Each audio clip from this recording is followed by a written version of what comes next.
Welcome to the ChangeMakers Podcast, brought to you by cityCURRENT and powered by Lipscomb and Pitts Insurance. This show shares personal stories and insight from those who are giving back and making a difference, so we can learn and do the same. We cover life lessons, business advice, passion, and purpose. Now here's our host, Jeremy Park. Welcome to the ChangeMakers Podcast. I'm your host, Jeremy Park. We're in for a treat. We get to get edumacated. So a lot focused on education, doing amazing things. We talk about innovation, education, tied together, leadership, student development, all the way across the board. We're here with somebody who's doing phenomenal work, not only at the University of Memphis, but really laying the groundwork for others all around the nation. So we're here with a good friend of ours, Dr. Justin Lawhead. He is the Dean of Students with the University of Memphis. How are you doing, Justin? Great to be here, Jeremy. So it's been fun watching your career. I've known you for a long time. I've been working on the lead board, and we'll talk about what that means, but for a long time with you. And so to watch your career trajectory has been phenomenal. To watch you and your growth and just the amount of good you've been doing has been phenomenal. But let's start with a little bit of history. Let's go to the Pittsburgh area, Pennsylvania. Okay. So let's start with just where you grew up and a little bit about your childhood. Sure. I'm from Johnstown, Pennsylvania, which is an hour and a half east of Pittsburgh. Grew up there my entire life. Johnstown is a struggling community. It was a former steel town, and then the steel industry bottomed out in the late 70s. And so every time I go back, it's a little poorer and it's a little bit more in poverty. And so I learned a lot from those experiences about what you can do perseverance-wise. But I grew up, my parents got divorced when I was about 7 or 8, was really attached to my mother and the work that she did in the community. She worked in the welfare industry, in the welfare, social work, and then eventually worked for Children and Youth Services in the state of Pennsylvania. I graduated high school, wanted to get out of the little city, and went to the closest big city, Pittsburgh, Pennsylvania, and undergraduate and grad, University of Pittsburgh. And then my higher education career has taken me all around. And so in higher education, you have to move around to move up. So my first job was outside Philadelphia at Delaware Valley College. I spent 2 years there, student activities, programming work, really ground level work for a student affairs professional. Then spent 6 years at the Beach, University of North Carolina at Wilmington, nice. 94 to 2000. But then hit a point where I couldn't get promoted anymore and looked for a new opportunity at Kent State University. Yes, I moved from the Beach to Northeast Ohio, and many people questioned my judgment when I did that. Well, but it's for a career move, so those are things you have to do. Yeah, it was an opportunity. And then in 2003, saw the opportunity for the University of Memphis for the Associate Dean of Students to oversee an entire student life department. And was hired in August 2003 and did that work till last summer, and then got promoted to the Dean of Students. So let's go back to you in Pittsburgh or in that area. Sure. And in Pennsylvania. But talk about, did you always want to go in education? I mean, obviously seeing your mom is working in the social work area. Sure. I've got to believe that formed a lot of this kind of the community service aspect, which obviously you're heavily involved with now. Mm-hmm. But did you always want to go in education? No, when you were a teenager in the 80s and there wasn't much industry and the economy struggled, you were instructed to either be an engineer or a lawyer. And I thought, well, heck, my name's Justin Lawhead. I'll get a law degree. I'll put my name in the yellow pages and I'm golden, right? But I got to my junior year and a couple of things happened. First of all, I started to get involved. I ran for the student government board at the University of Pittsburgh, and that was a much different structure than other institutions. So, the University of Pittsburgh has almost 40,000 students, and they only have an 8-member student government board. It's just the structure they've had since the history of that institution. And I won, and it was a surprise to the students, and frankly, it was a surprise to me. And then I began to get involved with student affairs professionals in their work. And I thought about going to law school, but I became a building manager with the student union. I served on the judicial board.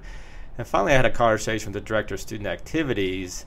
And he said, you can do this full time. And, there's a lot more exposure to student affairs now. Back then, you just thought it was faculty that meandered into that work somehow, but there were programs to do that. So spoke to him about it, went to a conference, and went to graduate school at the University of Pittsburgh and started my career from there. What do you think, coming from a family where, divorced, but obviously, with your mother being the main influence on that side, what's a lesson that you take away from just that experience, but also too just, some of her insight? Well, my mother, she was actually in town this weekend. She wanted to go see the blues down at the Bill Street Music Festival. I spent Sunday in the blues town with my mom. My mom always cared about people. It was just her nature. She always had an interesting diversity of friends across the city and across professions. And the welfare industry, I keep calling it industry, welfare work is challenging because many times you see those people over and over again and then not moving on from the circumstances they have. And so I saw her interest in helping people move beyond where they were.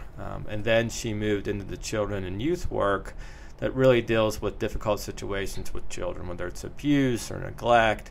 And again, it was just that focus on caring for the individual that I always took away from my mother, that she wasn't in education, but she was in supporting individuals and individuals' growth and development. And I eventually just realized, based on her influence, that's where I wanted to go.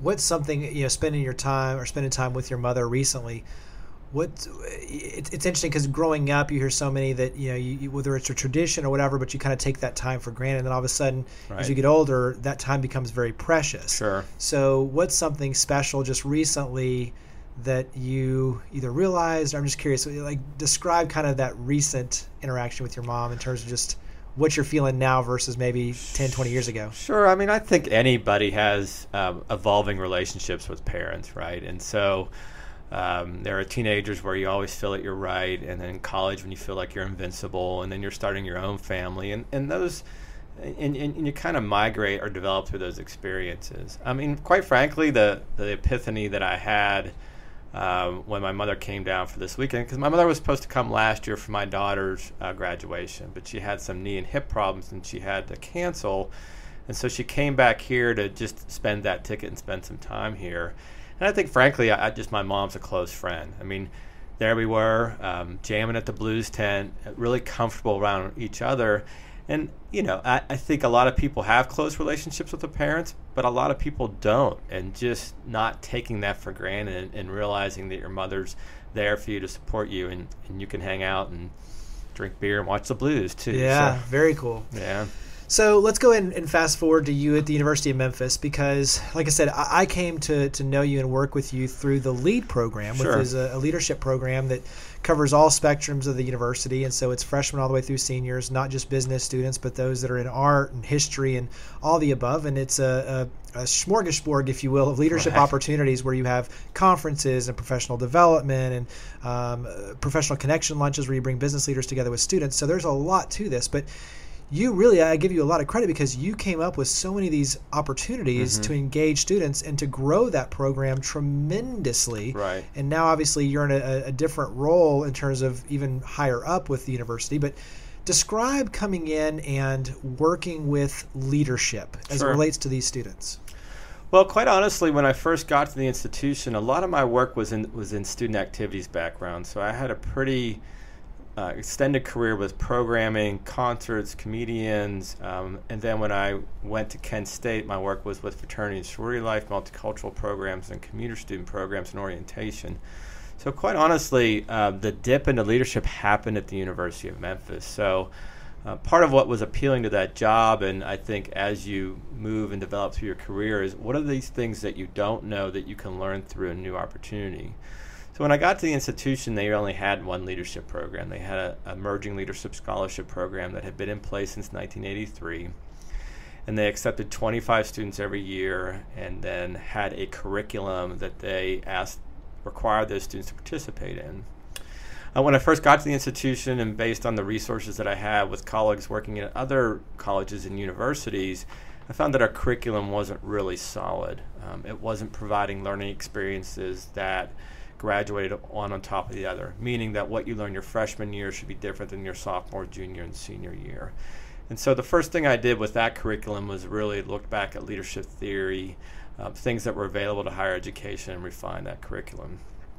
And then the second or third year, I was really challenged to look at the institution as a whole and say that we were only providing leadership training to 50 scholarship students a year. And so the institution really needed to rethink that, because we were beginning to have dialogues with partners and corporations and businesses about, we want these students to graduate with what they know about a specific business or nonprofit or education, but they need to come ready to work. They need to understand what the workplace is like, and you can really get that through leadership experiences. So a lot of the programs that you've been involved with since we met was the evolution of not only developing programs for students that weren't on scholarship, but also developing a menu of programs that had a diversity of learning experiences that then students could take within the organizations or work that they were doing at the institution, but they also could take it to whatever their future employment was. So that way, literally every student has access to these Sure. opportunities, whether they're, kind of a one-time, like a conference, or whether they're over, a course of time, like some of the different series events. But the idea is that everyone has opportunities to, Right. learn these employability skills. Mm-hmm. When you talk about employable skills, these are things like the conflict resolution, Right. teamwork, problem solving. I mean, there's so many nuances that go into taking what they're learning in the class, but applying that outside of the classroom to be able to not only grow professionally and personally and spiritually too, but to take that in a hands-on way to make it real world and applicable to business. Yes. And so talk about kind of, University of Memphis is a rare opportunity because you're in a top 50 market. Right. You have global assets, FedEx, AutoZone, Smith & Nephew, ServiceMaster, International Paper, all these corporate giants, as well as small and medium-sized businesses that all want to be plugged in. Mm-hmm. And talk about that rare chemistry of having the companies engage and the businesses being involved, but for the students to get off campus and to learn. Yeah, there's a lot of literature nowadays that students are reframing how they view college. And there are certainly students that still will always want to go to those major Power 5 schools, whether it's in Alabama and Auburn and Ole Miss. And all those schools provide an exceptional education and an exceptional campus life experience. But with the cost of higher education and then how this group of students looks at life, urban institutions are becoming more popular.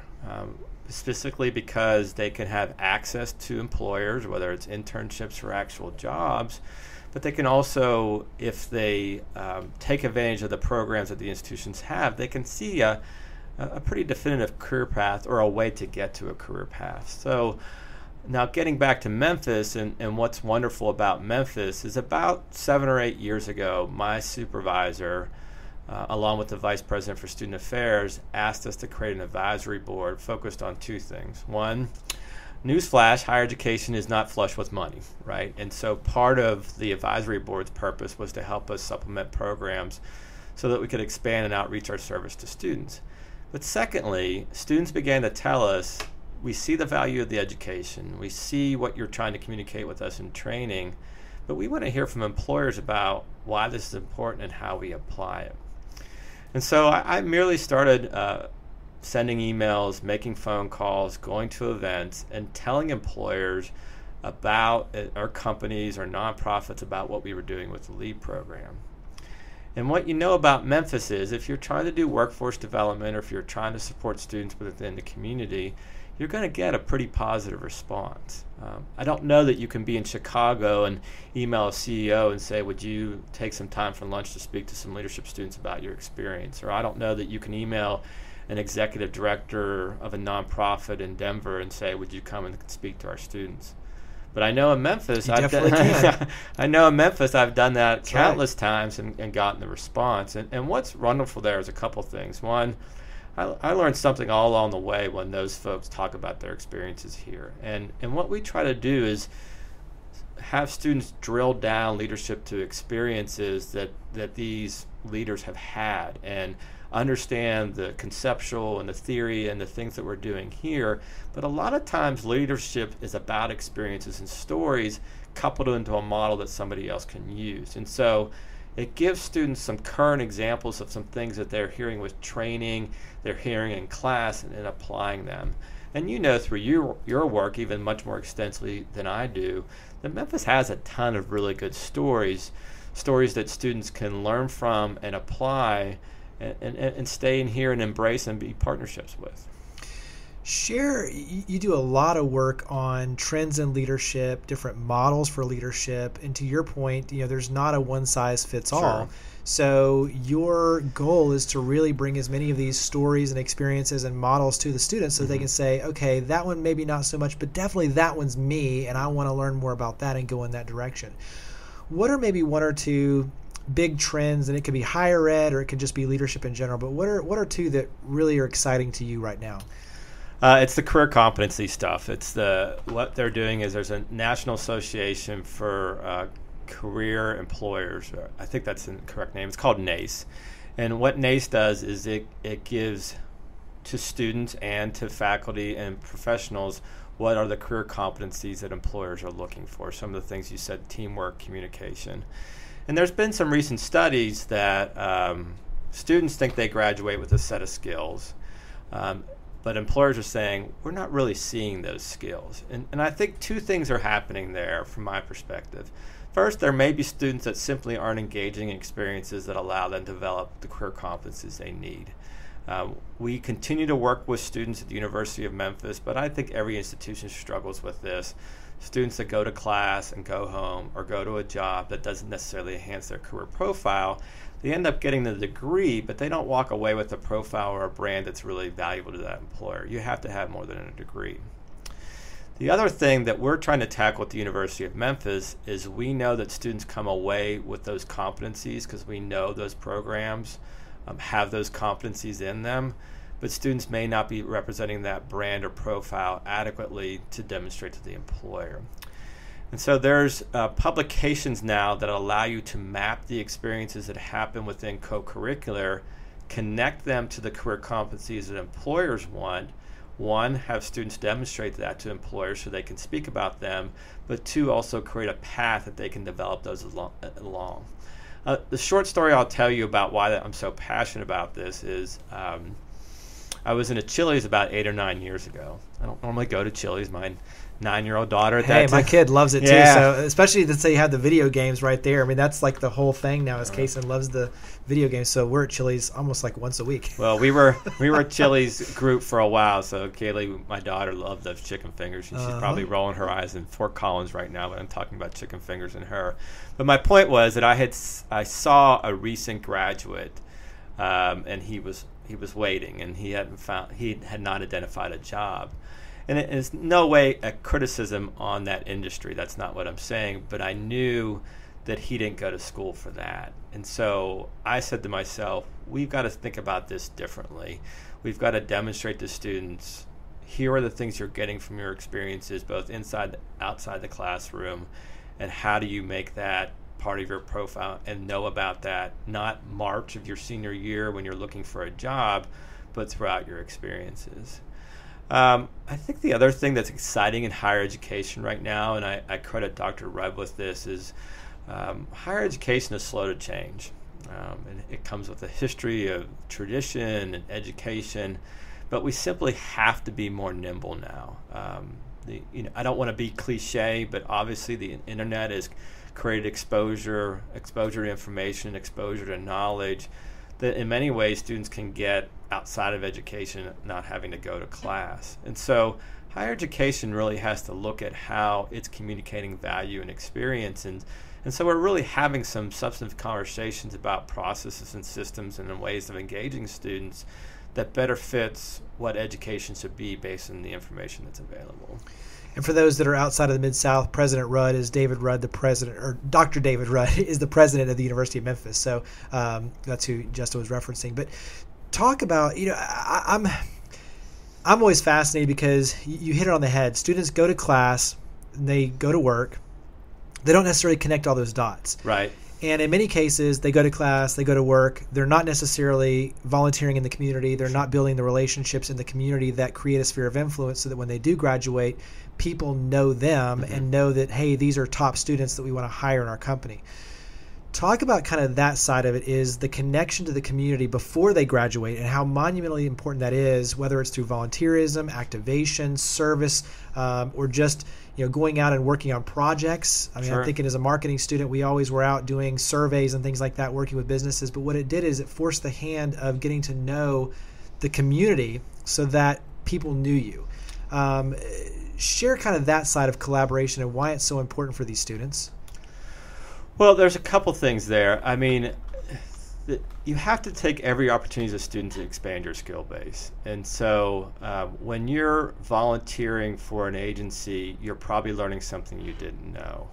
And so exposure to knowledge and information just doesn't simply come into the classroom. I think from an employer expectation, an employer is saying to a student nowadays, you have access to resources, you have access to LinkedIn, you have a company website, you have all that information. My expectation is that you use it. No employer is going to accept a candidate that walks into a business or a nonprofit and doesn't know anything about that, because it's really at their fingertips. A couple other things too that those experiences provide. One is that I'm a big podcast listener, and in fact, with age and education, instead of listening to music when I cut the grass, I listen to podcasts, or if I'm working out, I listen to podcasts. And so I was listening to a podcast. There's this woman, Josie Alquist, who does a lot of social media branding for higher education, and she was interviewing a gentleman, Eric Qualman from Michigan State, and he talked about the importance of a network. And his statement was, develop a network before you need a network, meaning that time through your freshman, sophomore year, even junior year, I think potential external businesses or whatever relationship it is, they're going to respond to you because they think that your primary purpose and goal is to develop yourself personally, informational interviews, those sort of things.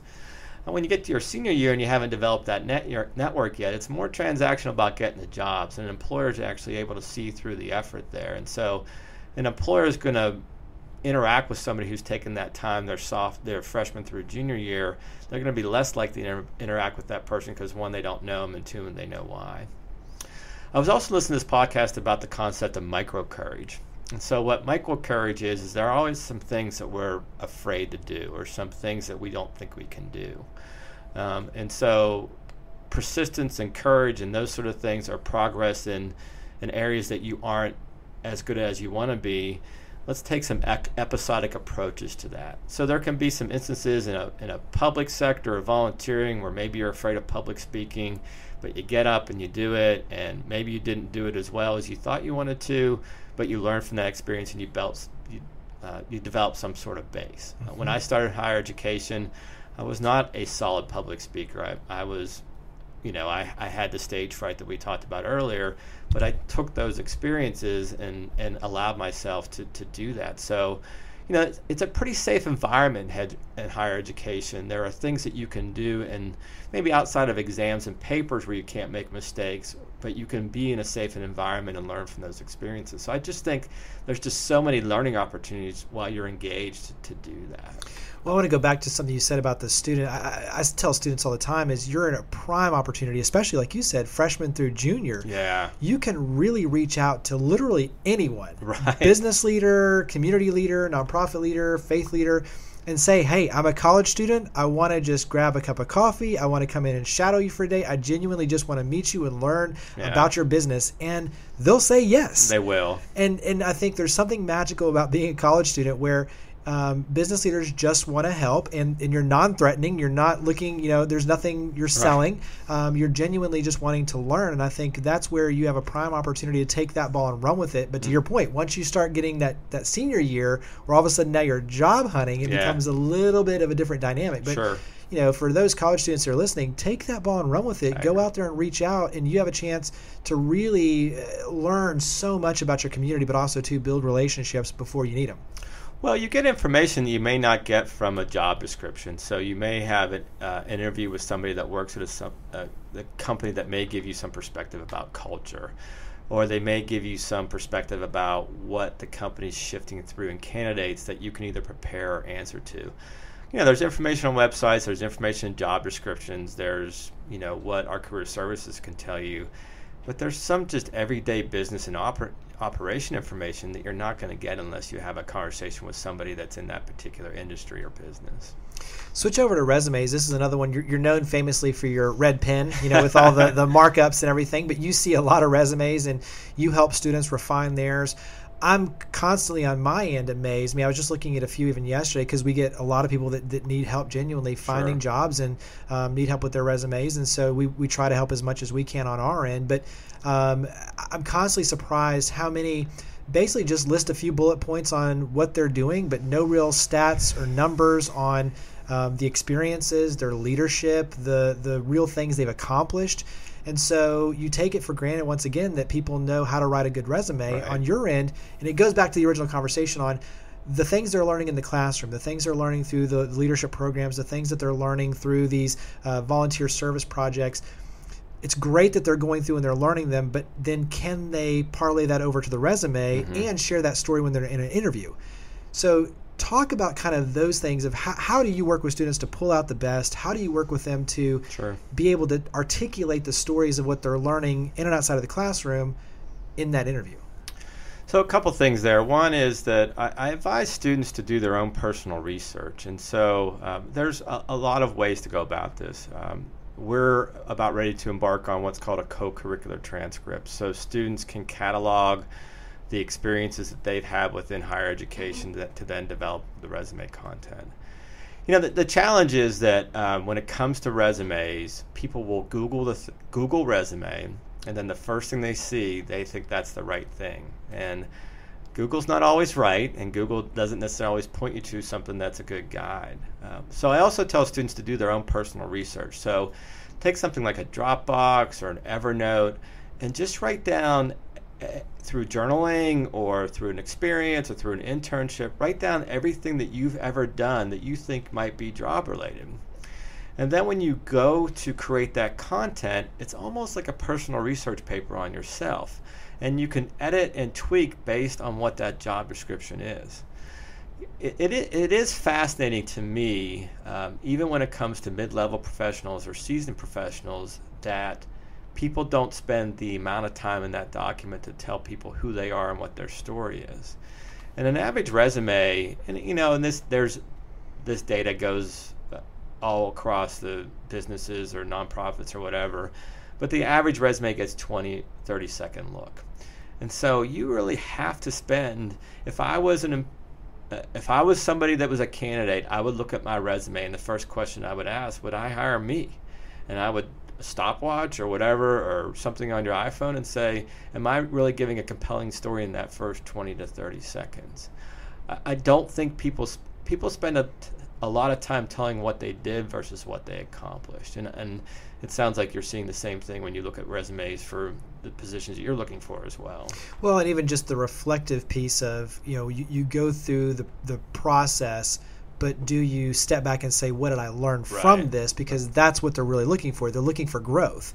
And can you go through something and learn from it? And I think that's something that, you know, whether you do it with a friend, a relative, a mentor, having a mentor to me is really critical because you can bounce these things off of them and sit there and as you're sharing some of these stories, they'll ask you questions that cause you to think a little bit more deeply to give a better answer.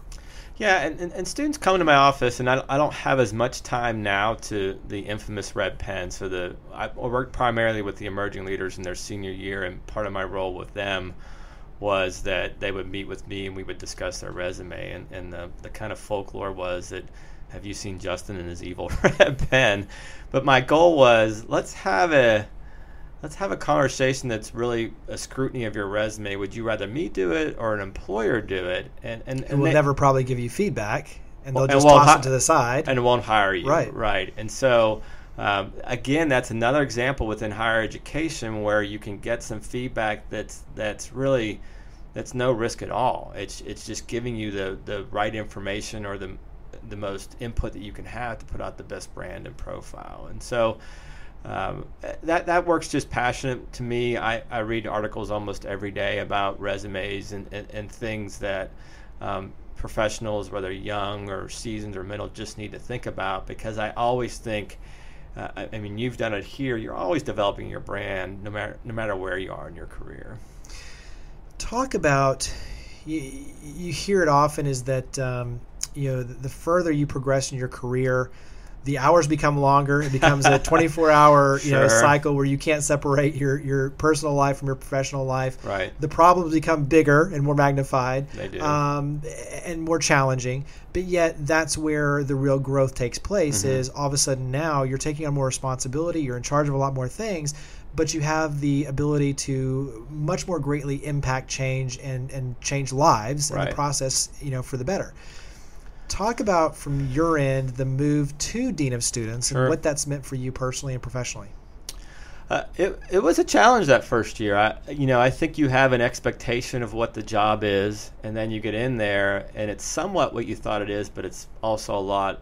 It's not a lot as well. So there's a lot of things that a Dean of Students deals with that I didn't deal with within Associate Dean. So conduct's primarily one of them, that we have to address issues and concerns related to the student code. The other thing is just a change in perception and identity. I didn't change when I became the Dean of Students. I was still Justin Lawhead. But Justin Lawhead. Come on, you worked hard for that. We got to throw it in. You sound like my mother.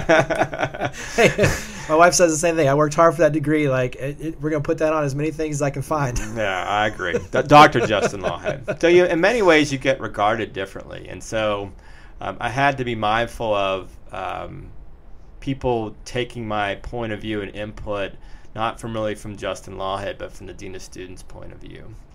I've had to deal with some staffing changes. When I first got the job, I was also performing my other role, Associate Dean for Leadership and Involvement, and I think how much work was involved with that. So creating that that's 2 full-time jobs. It really was, and so part of the challenge for me was I really wanted to make some progress on some things that I thought were important as Dean of Students, but I had to really prioritize because just the volume of work with 2 positions was just a bit to manage, and so I still had to do both throughout that experience.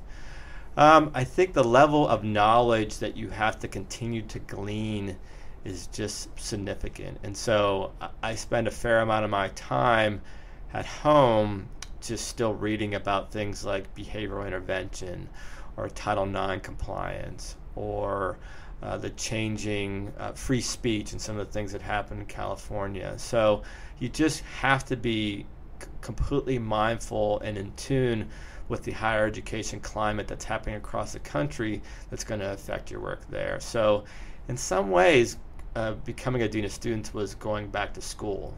Some knowledge that I had and some knowledge I didn't have, and so I've developed some of my own learning journeys as part of the experience. What's something that you're far enough in now where you get to start kind of putting your own stamp, and creating your own legacy with this? What's maybe one thing that's either a goal or something that you're looking forward to that's one of your ideas? Well, a couple things. One is institutions now have students come with a variety of experiences from their previous life. So some of them positive and some of them not so positive. So we're looking at almost a caseworker model where if students have an interaction with our office where we've remedied some sort of challenge, are we sure that challenge isn't still lingering, that we went through the transactional period or time where we addressed that problem, but is that still having some impact on their experiences that we need to be mindful of and guiding them through? This isn't, it is in depth in some ways. My effort is to change the impression of the Dean of Students office. So if you polled 10 students and you asked them what was the first thing that came to their mind, Dean of Students, they would say they're in trouble. And I certainly deal with conduct, but I want the Dean of Students to be viewed as a resource. I really want students and parents to know that if there are impediments to the educational experience of a student, that at my office, through relationships and understanding of process and systems and new innovations, we can resolve that.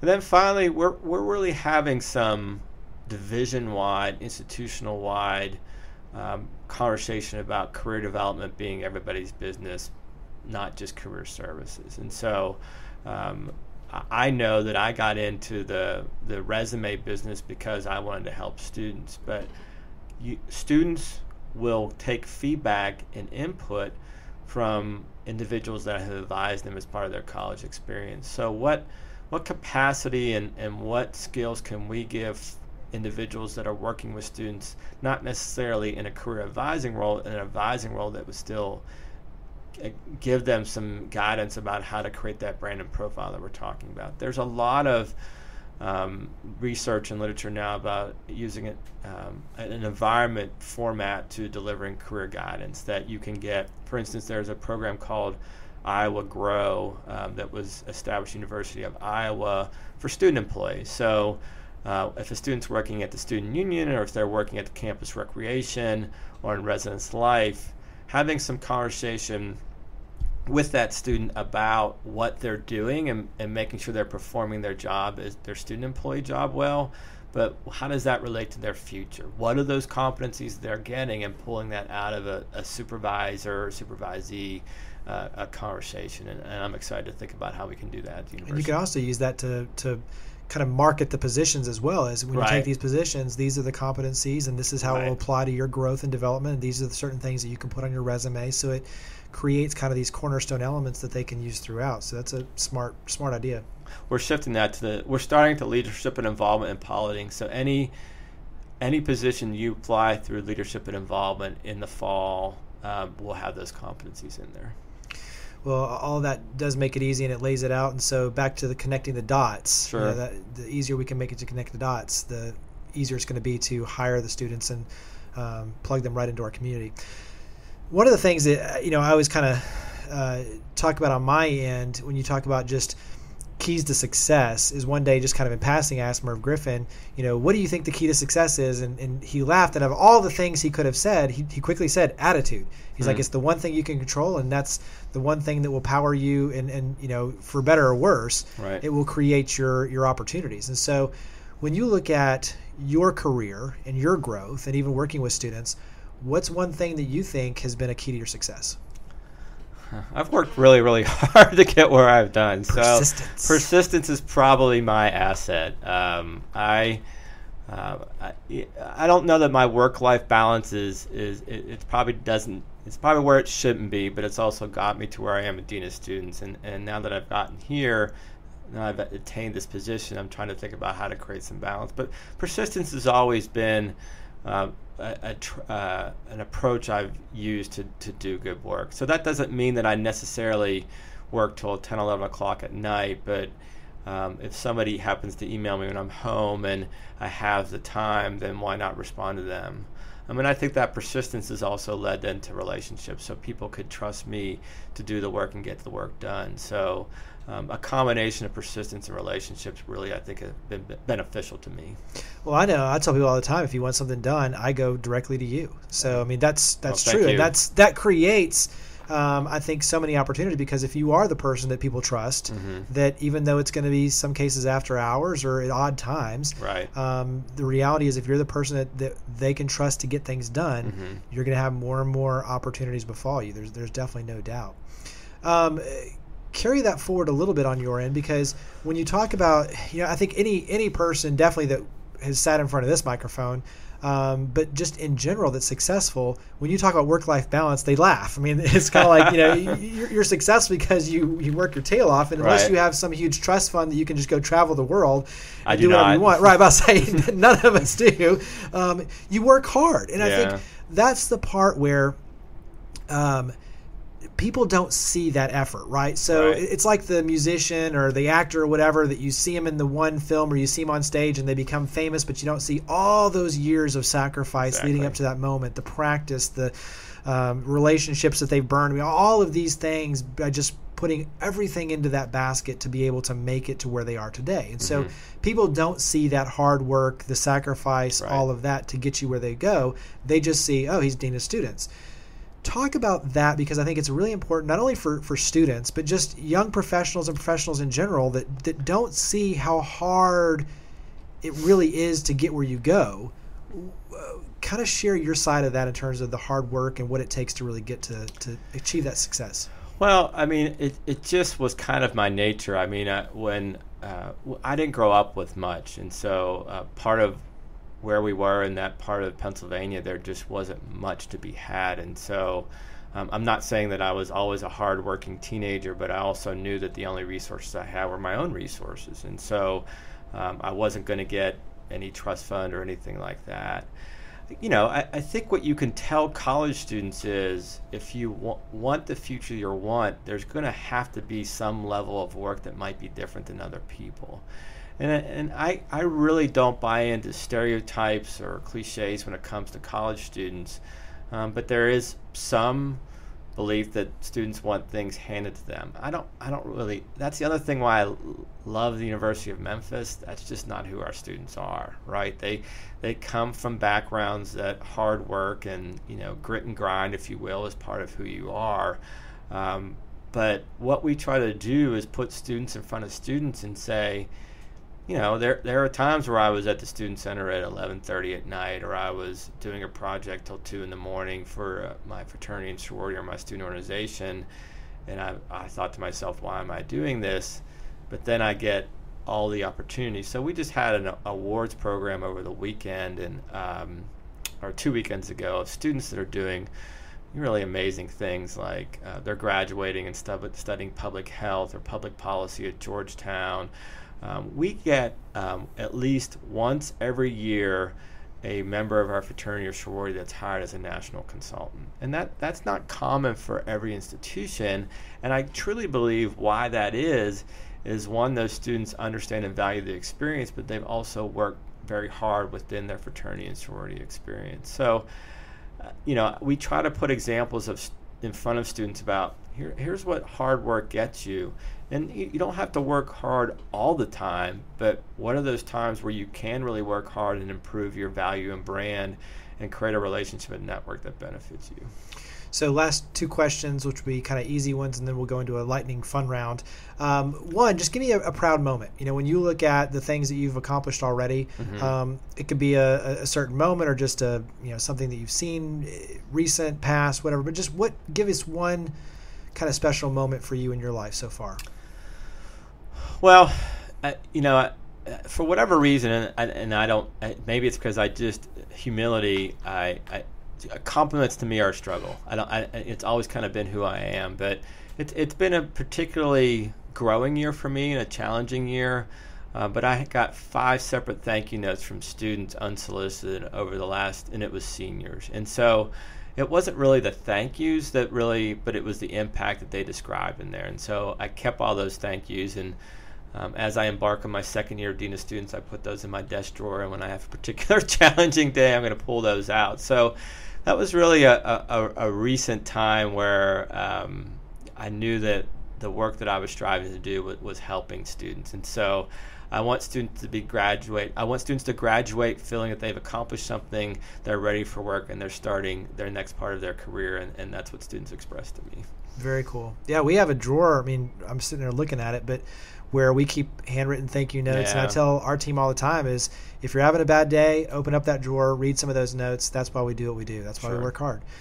So the last one is just, how do people reach out? How do they get in touch with you? How do they follow the conversation? What's an easy way? So a couple things. You can contact me at the university website, the Dean of Students. I'm also pretty active on social media, whether it's on Facebook or Twitter and some on Instagram. I don't Snapchat.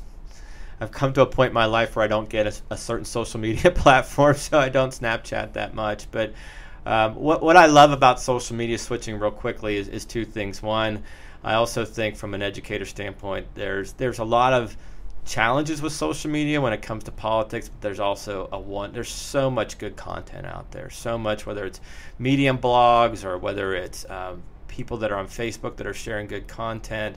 And so I try to share that as much as possible and use that content. And then you can find me on the university website. So let's do. We don't have any fancy music yet. I keep pushing Andrew to come up with something fancy to insert in here. So lightning round. But these are just short answers. I just kind of rattle off random things, and it's just a fun chance to get to know you even better. So since you mentioned you like podcasts, give us 1 or 2 of your favorite podcasts. Freakonomics. Oh my goodness, the hidden science behind everything, and so it really. It's an economist and just some really compelling information about change in our community. things that you can use personally or things you can use in their job. And I just started listening to podcasts at the gym because part of the challenge is that I do work pretty late. So I'll get at the office around 8, and then I'll go home, let the dogs out around 7, and then I'll go to the gym for a while. And so I was missing that opportunity to read, so I've put podcasts in my workout. So Freakonomics is really one of my favorites. What's a TV show? It could be sports. When you turn on the TV, what do you like to watch? Well, I'm kind of a news junkie, and so I watch a lot of MSNBC. I watch The Morning Joe, House of Cards. The Americans is just a compelling story about U.S.-Russian relations in the 80s. And what's really cool about the Americans is, I don't know if you've ever watched that show, but the show's based in the 80s, and they have captured 80s motif and 80s music. And a funny story, they were in the parents that are Russian spies. They've infiltrated a suburban community, and they had a picture that they were pouring juice for their kids, and I had one of those pictures in 1984. So they do that show very well, but obviously it's the history of and particularly compelling now considering what American-Russian relations are now. So, give us a favorite restaurant or place to eat outside of the Mid-South. I kind of know one of them because you told me when I was in Pittsburgh where to go. You're talking about Permanis. Yeah. Yes, Permanis. Pittsburgh has wonderful food. I need to get back up there. Permanis is a restaurant that's been on most food channels. You take a piece of white bread and puts a meat on it, and then French fries and coleslaw. It just keeps adding and adding and adding. It's a cholesterol nightmare, right. but it's Pittsburgh gluttony at its finest. So, and I had many of those in college, much to my chagrin. But what do you like to do? I know that work-life balance isn't necessarily there, but what do you like to do to relax? I love to work out, so I spend a lot of time at the gym. But Choose 901 does so much about things on the weekend. So Memphis festivals, if you're a young professional right now, and I know that the city's done a lot, but if I was a young professional right now, Memphis is just such a great place to live. There's always something going on the weekend. So it's Memphis festivals and really just enjoying the community. And I think you've seen the change in this community since you've been here. And absolutely. It's just really a good time to be in Memphis right now, quite honestly. So just enjoying the city itself. Give us an idea of what type of music do you listen to? Give us some bands or at least genres that are, when you're running, what do you listen to? Well, I'm embarrassed to say I never left grunge, quite honestly. And that's not a bad thing. Yeah, so Pearl Jam's one of my favorite bands by far. I've seen them, I think, 9 or 10 times. And so you can use Spotify, and they'll do a 90s mix for you. But I really like the Avett Brothers. I saw them in the fall in Olive Branch, I do believe, or whatever that facility is out there. I've gotten into the Revivalists lately. I was supposed to see them on Saturday, but my mother wanted to go on Sunday. And so it's that kind of modern rock. I'm from Pittsburgh, so rock and roll is kind of still where we come from and what we listen to, so I haven't gotten too far away from that. So what teams do you root for? Well, could be a loaded question. Yeah, Memphis Tigers for sure. So, this city's passionate about its basketball, and we're going through some transition there. It's hard. Loves the Grizzlies, and then obviously the Pittsburgh roots. So it's very fascinating to be in the South. So funny story was that my mother and I were walking through downtown, and she walked up to this woman who was wearing a Steelers shirt, and she goes, "Oh, yay, Steelers!" And the Pittsburgh Penguins were they're in the Stanley Cup playoffs, and she goes, "I'm going to watch the hockey game," and I'm actually imitating my mother's voice. And the woman kind of blankly stared at her and walked away. And I said, "Well, Mom, there's a ton of Steeler fans in D'Angelo." Yeah, right. There's a ton of Steeler fans in Pittsburgh, and they don't necessarily have a relationship with the city of Pittsburgh. They're just Steeler fans. And she goes, "Oh, okay." I was understanding why she wasn't responding to me. But any Pittsburgh team. But you have University of Memphis ties. I mean, D'Angelo Williams, and there's right. a lot of there's some U of M connections in Pittsburgh too for the Steelers. There are, and so.